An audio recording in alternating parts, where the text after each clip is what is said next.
جس میں آپ کسی انڈیپینڈنٹ ہی تھے، سارے ہی انڈیپینڈنٹ تھے، کوئی پارٹی حصہ نہیں دے سکتی. پھر جب آپ پارٹی اس میں آ گئے اسمبلی میں، تو اسمبلی میں آپ کو رولز جو اسائن کیے گئے وہ ضیاء الحق نے کر دی. آپ وزیر آ جائیں جی، آپ وزیر داخلہ ہو گئے، آپ وزیر خارجہ ہو گئے، آپ فلاں ہو گئے، آپ پارلیمنٹری سیکرٹری ہو گئے. جو آپ کو وہ کردار ملا وہ آپ نے اس کو پرفارم کرنا شروع. سو آپ کی تربیت ہی ایسی ماحول میں ہوئی ہے کہ اس کے بعد جب آپ نے دیکھا کہ ضیاء الحق نے محمد خان جنیجو کو فارغ کر دیا تو آپ سارے کے سارے اس میں چلے گئے.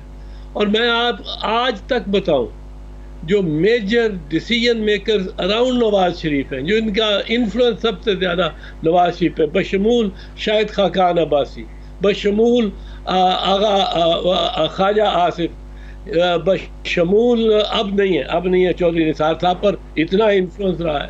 وہ سرتاج عزیز صاحب تھے. یہ اب جو ہیں گجرانوالہ والے دستگیر صاحب، یہ سب جو گجرات کے چودھری، یہ سب کے سب اس کیاری کے پودے ہیں جو کہ نان پارٹی بیسس پہ بنائی گئی اور غیر جماعتی بیسس پہ، اور ان میں سے اوپر سے ہی آتا تھا کہ آپ ادھر چلے جاؤ، دائیں چلے جاؤ، بائیں چلے جاؤ. اور یا ان کے والدین تھے، جس طرح شاہد خاقان عباسی صاحب کے والد تھے، خواجہ آصف صاحب کے والد تھے، خرم دستگیر صاحب کے والد تھے، اور ان سے یہ انہوں نے خود لے لی ٹریڈیشن، یا یہ خود تھے اس کیاری کے. ان کو اتحاد کو چلانا آتا ہی نہیں. انہوں نے اتحاد تو کیا، میاں صاحب تو جب سعودی عرب چلے گئے تھے دسمبر سن 2000 کو، تو آپ قید میں چھوڑ گئے تھے چودھری نثار علی کو بھی، مشاہد حسین کو بھی، خواجہ آصف کو بھی، وہ غوث علی شاہ صاحب کو بھی. ان کو چھوڑ گئے تھے قید میں، اور ان کی پرورش ہی نہیں ہے اس طرح کی. چوئی صاحب یہ سمجھتے ہیں کہ بڑا صحیح کام کیا، شو کاز نوٹس دیا. بھائی شو کاز نوٹس آپ نے تصدیق کی ہے، آپ نے سمجھا ہے ہم آپ کے چپڑاسی لگے ہوئے جو آپ ہمیں شو کاز نوٹس دیتے ہو.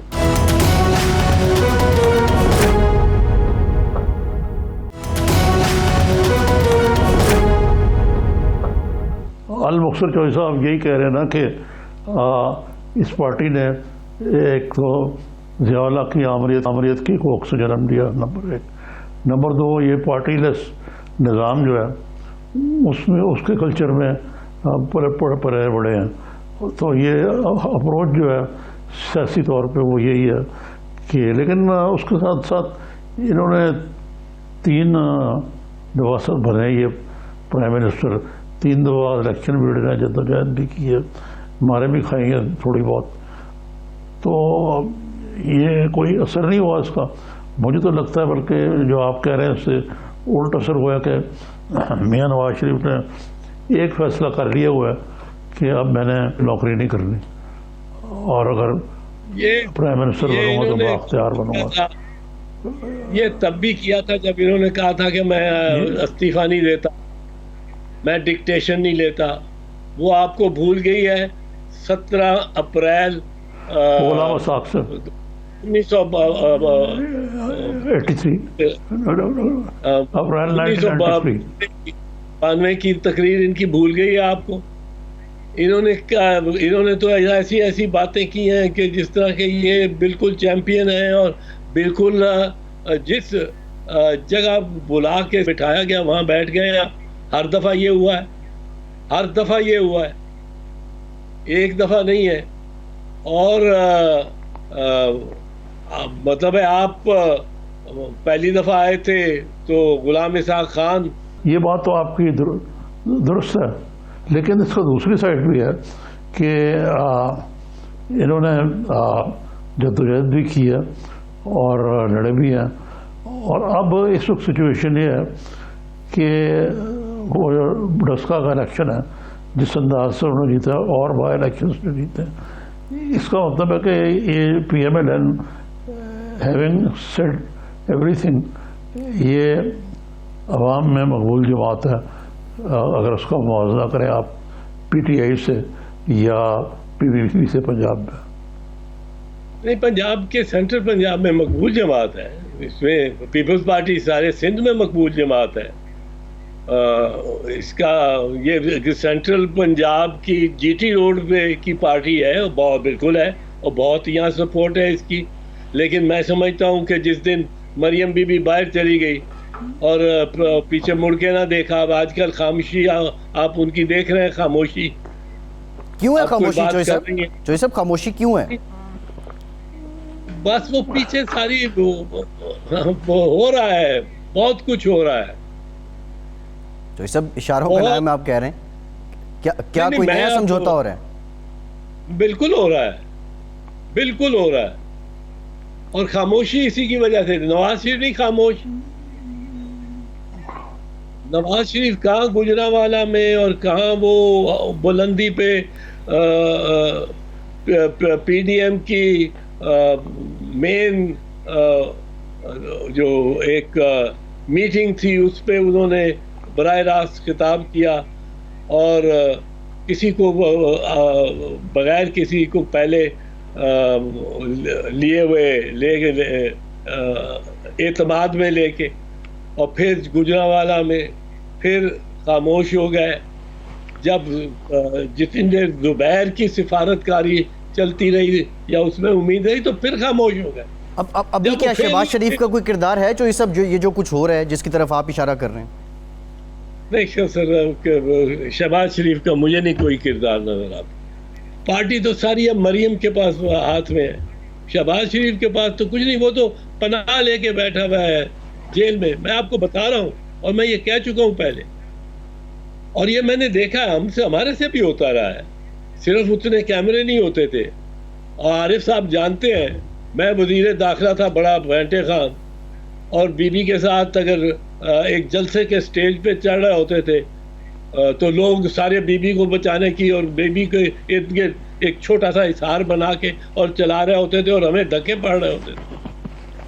تو شہباز شریف کے لیے پرابلم یہ ہے کہ اگر وہ گجرانوالے کے جلسے میں اپنی بھتیجی کے ساتھ جاتا تو اس کو دھکے پڑ رہے ہوتے اور وہاں 40 کیمرے بھی ہوتے. اور جو وائس پریزیڈنٹ بھتیجی ہے اس کو سارے لوگ. لیکن آپ تو یہ ہنٹ کرا رہے ہیں کہ بہت کچھ ہو رہا ہے کہ آہستہ آہستہ P M L N P T I کو، یعنی ایک ہائبرڈ سسٹم کے اندر لائی ہوئی جماعت کو نان پرفارمنس یا کچھ اور وجوہات کی بنا پر ڈچ کیا جا رہا ہے، اور اس کی جگہ نون جو ہے اس کی پذیرائی ہو رہی ہے، یا کچھ لوگ کہتے ہیں کہ پیپلز پارٹی. ٹھیک ہے نظامی صاحب ایک بریک کے بعد یہی نکلیں گے کہ کیا ہو رہا ہے. ہمارے ساتھ رہیے.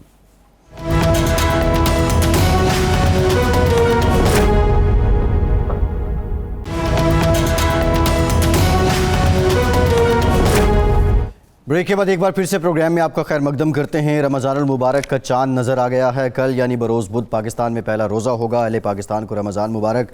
چوہی صاحب بریک سے پہلے نظامی صاحب جو بات کر رہے تھے اس کو رسپونڈ کیجیے گا کہ یہ کیا ہو رہا ہے. اگر کوئی معاملات نون لیگ کی جانب سے کہیں بالا طے کیے جا رہے ہیں تو Peoples Party officially P D M کو چھوڑ کیوں نہیں دیتی؟ ابھی تک ایک جیسچر کیوں شو کیا جا رہا ہے کہ اگر ہماری بات مان لی جائے تو ہم پھر سے اس اتحاد میں شامل ہو جائیں گے؟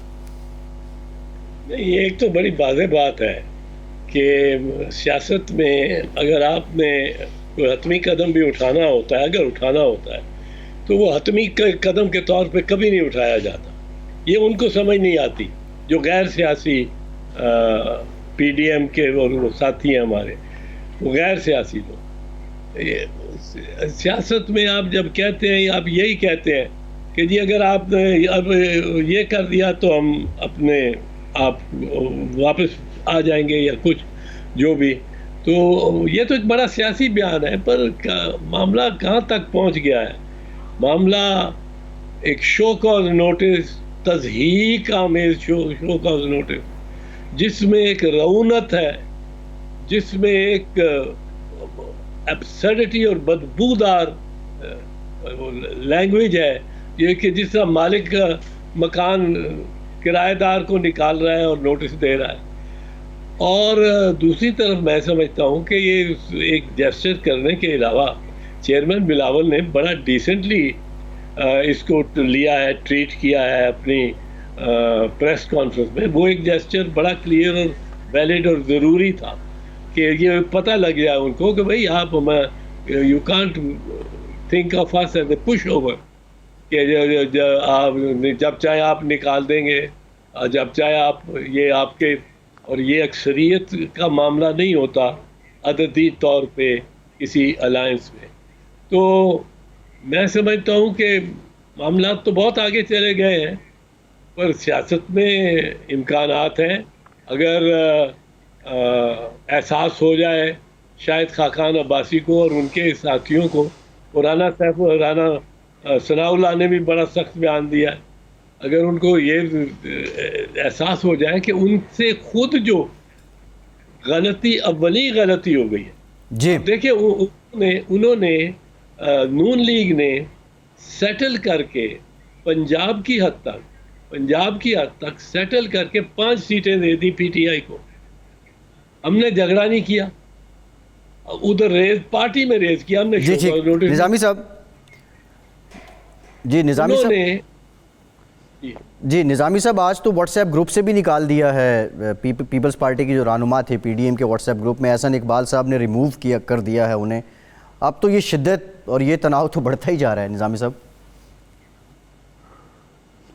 یہ اصل میں یہ جو شوہی صاحب نے درست تجزیہ کیا، یہ احسن اقبال ٹائپ کے جو لیڈر ہیں، لیڈر بہت بڑے بن گئے لیکن بدو میں خود، لیکن ان کے درمیان ان کے اندر جو رونت ہے وہ سیاستدان سے زیادہ ایک بیوروکریٹ والی ہے.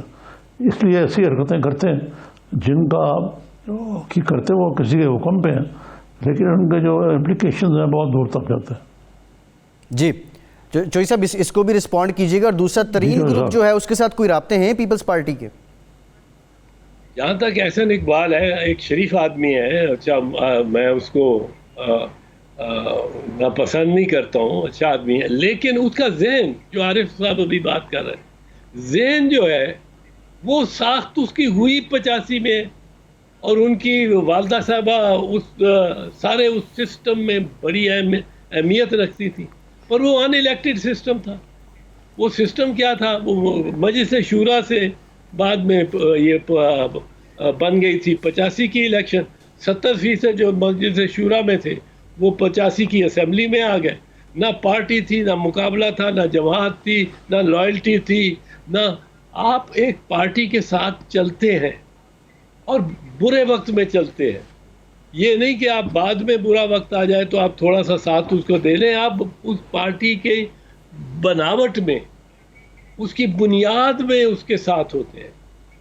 اور یہ تو پارٹی بنی ہی مصنوعی طور پہ نواز لیگ اور جنیجو لیگ اور ضیاء لیگ، یہ تو بنی ہی اوپر سے بنا دی. اور جس کو پتلے کو کہا ادھر بیٹھ جاؤ، ادھر بیٹھ جاؤ، ادھر بیٹھ جاؤ.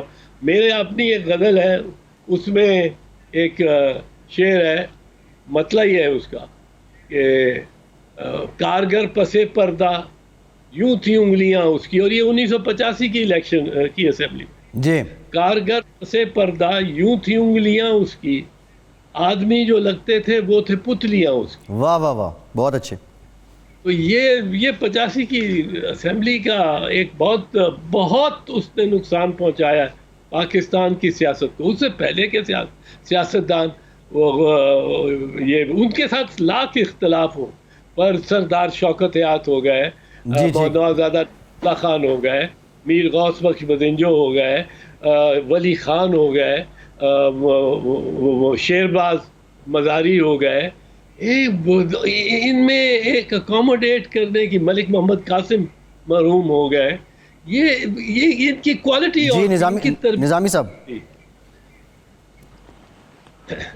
میں مختصر سوال آپ سے انہوں نے پہلے بھی کیا، آپ بھول گئے. وہ یہ جہانگیر ترین صاحب والا کیا ساگا ہے؟ جہانگیر ترین کا مسئلہ اب اس کو مطلب ہے ایک مشکل ہے۔ ویسے تو جہاں تک میرا علم رہتا رہا ہے جہانگیر ترین کے بارے میں اور کسی کی بات نہیں کرتا ہوں۔ جو میرا ذاتی علم کبھی کبھی اس کے مقدمات کو دیکھنے میں، آج نہیں بہت پہلے کا جو ذاتی رہا ہے کہ وہ اس کے پاس ڈاکومنٹیشن ہوتی ہے۔ ایک تو ٹیکس بہت دیتا رہا ہے اور دوسرا ڈاکومنٹڈ ہوتا ہے۔ اب وہ مسئلہ اس کا اب یہ ہے کہ اب اس کا عمران خان کچھ نہیں کر سکتا، عمران خان اس کی مدد نہیں کر سکتا۔ عمران خان اب یہی کر سکتا ہے کہ وہ بھی دیکھتا رہے کہ ایف آئی اے کی ٹیم کیسی چل رہی ہے، کیسی، پر وہ اس میں مداخلت نہیں کر سکے گا، کوئی امداد نہیں کر سکے گا، کیونکہ اب ایکسپوجر اب اس پہ مطلب ہے 40,000 واٹ کے اس کے چھت میں لگے ہوئے بلب ہیں جو اس کیس کو دیکھ رہے ہیں، اور پھر مقناطیسی شیشوں کے ذریعے وہ اس کو دیکھا جا رہا ہے، اور اس کا تو اب اس کو بیسکلی بنیادی طور پہ اپنے سارے کاغذات اور اپنے سارے جو حساب ہیں اور اکاؤنٹس ہیں اور جو ٹرانزیکشنز ہیں، جو ایکسٹرا ٹیریٹوریل ٹرانزیکشنز ہیں، وہ سب ان کو ایکسپلین تو کرنا پڑے گا۔ میرے خیال میں وہ شاید پاکستان کا ایک ایسا لارج ٹیکس پیئر ہے جو کر سکتا ہے، پر یہ کرنا پڑے گا۔ جی ٹھیک، بہت شکریہ چودھری اعتزاز حسن صاحب۔ وقت کا ایک بریک لیتے ہیں اور بریک کے بعد ذرا دیکھیں گے کہ یہ جہانگیر ترین گروپ پی ٹی آئی میں کتنا بڑا چیلنج ہے اس وقت حکمراں جماعت کے لیے۔ ہمارے ساتھ رہیے۔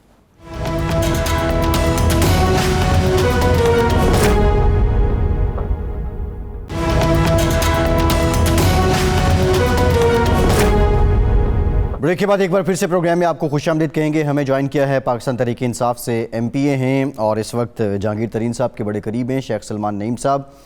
نظامی صاحب، سلمان نعیم صاحب نے 2018 کے جنرل الیکشن میں صوبائی اسمبلی کی نشست پہ شاہ محمود قریشی صاحب کو شکست دی تھی اور یہ ودن پی ٹی آئی ایک بہت بڑا اپسیٹ تھا۔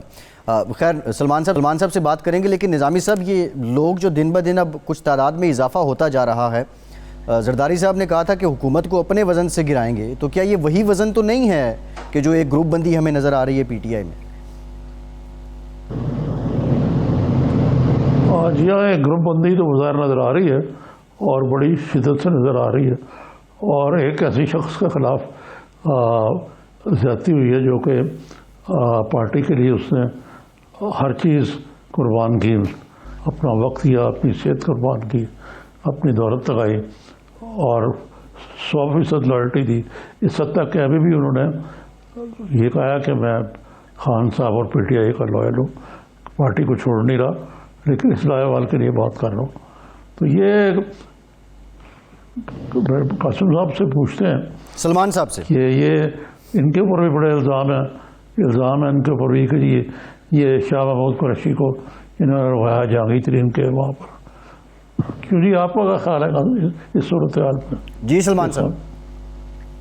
جی بہت شکریہ، آپ نے مجھے انوائٹ کیا اپنے پروگرام میں۔ نظامی صاحب، آپ کافی سینئر ہیں، شاید میری عمر سے بھی زیادہ آپ کا تجربہ ہے، آپ نے مختلف الیکشنز دیکھے پاکستان میں، پوری دنیا آپ نے دیکھی۔ مجھے صرف اس بات کا جواب دیں کہ میں ہر کسی سے ہوں کہ جہانگیر ترین صاحب، لودھراں سے ان کا تعلق ہے، لاہور اسلام آباد میں ان کا ٹائم گزرتا ہے، وہ وہاں پر بیٹھ کے مجھے کیسے سپورٹ کر سکتے ہیں شاہ محمود کے خلاف؟ اگر انہوں نے سپورٹ کیا ہے، اس کا مطلب شاہ محمود قریشی صاحب اتنے کمزور تھے کہ ایک باہر سے بندہ آیا لودھراں سے، لاہور سے، اسلام آباد سے، اور کسی کو سپورٹ کر کے ملتان میں ان کو ہروا کے چلا گیا۔ مطلب دونوں چیزیں میں سمجھتا ہوں کہ ان کی فیور میں نہیں جاتی۔ اگر وہ مجھ پہ یہ الزام لگائیں کہ مجھے ترین صاحب نے سپورٹ کیا تو یہ تو میں سمجھتا ہوں اور بھی بری بات ہے۔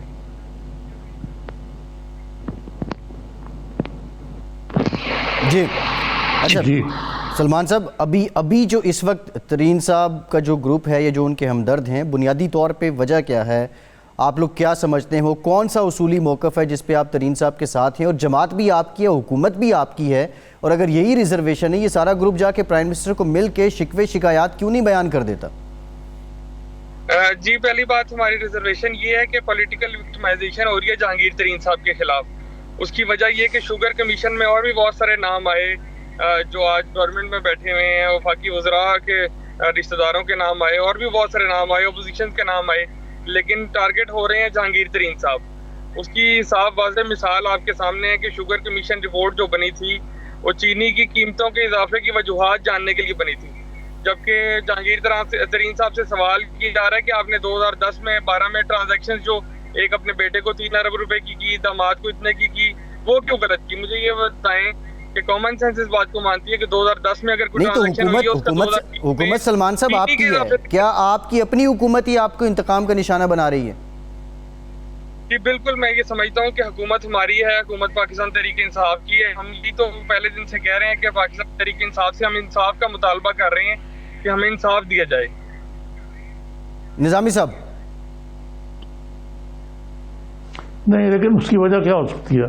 ترین صاحب نے اتنا ساتھ دیا عمران خان صاحب کا، داماد درویش سکھ نے ہر لحاظ سے وہ ایک ان کے بڑے مضبوط اہلائی بنے رہے، تو ان کو کیا پرابلم ہے خان صاحب کو ان کو نکالنا چاہتے ہیں؟ کچھ لوگ کہتے ہیں کہ جو چیف بیوروکریٹ ہے یہ ان کے پیچھے پڑے ہوئے ہیں کہ خان عمران کہ وہ جہانگیر ترین صاحب جو ہے وہ مداخلت کرتے ہیں ان کے کاموں میں۔ جی نظامی صاحب، اس میں کوئی شک نہیں، ہمارا گروپ یہی سمجھتا ہے کہ جو بیوروکریٹس کے چیف ہیں، اس کے بعد جو پھر ان الیکٹڈ لوگ ہیں پرائم منسٹر کے ارد گرد، وہ شاید خوش نہیں تھے جہانگیر ترین صاحب کی عمران خان سے قربت سے، تو شاید وہ چاہتے تھے کہ یہ بندہ دور ہوگا تو ہم کوئی اپنے فیصلے منوا سکیں گے، پرائم منسٹر سے اپنی باتیں منوا سکیں گے، اور ابھی تک وہ کامیاب ہیں۔ وہ جہانگیر ترین صاحب کو ان سے عمران خان سے ابھی تک وہ دور کرنے میں وہ کامیاب ہیں۔ جی ٹھیک، بہت شکریہ شیخ سلمان نعیم صاحب، آپ کے وقت آپ ہمارے ساتھ موجود تھے۔ نظامی صاحب آپ کا بھی شکریہ، آج کے پروگرام سے اتنا ہی۔